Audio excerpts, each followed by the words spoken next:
right, in the first video, you watched greatest common factor problem solving. Now you're going to watch one on least common multiple problem solving. So I'm going to read through the problem. Hamburger buns are sold in packages of 8. That's a number. Looks important. I'm going to circle it. And those are talking about hamburger buns. Okay? Hamburger patties, so that's something different. Hamburger patties are sold in packages of 6. If Lynn wants to have enough to serve exactly is a clue word because it can't be more, can't be less, exactly 24 people, how many packages of hamburger buns and hamburger patties must she purchase? So that's my question. How many packages of hamburger buns and hamburger patties must she purchase? Okay, so I'm looking for 2 things, the buns and the patties.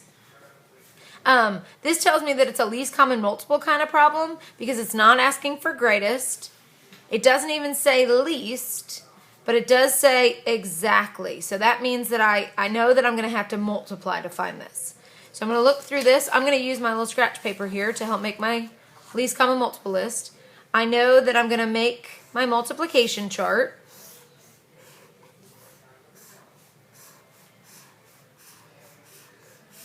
I know that my 2 numbers are going to be 8 and 6. And then I can list my numbers up above. And if you don't have room, you can always continue your thing. 8 times 1 is 8, 16. 8 times 3 is 24. 8 times 4 is 32. 8 times 5 is 40. And 8 times 6 is 48. Then I go back and I do my 6s. So 6 times 1 is 6. 6 times 2 is 12. 6 times 3 is 18. 6 times 4 is 24. And I can stop because I see that there's a 24 and there's a 24.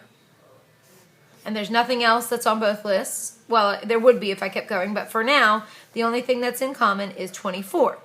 So if I look at my answer choices though, it's not looking for 24, it's looking for how many packages of buns and how many packages of patties. So when I come back to my multiplication chart, I want to make sure that I understand what 8 is talking about. And 8 was talking about the patties. And then I want to make sure I know what 6 is talking about, and 6 was talking about, see I messed that up. 8 was talking about the buns, and 6 was talking about the patties. You probably caught that before I did.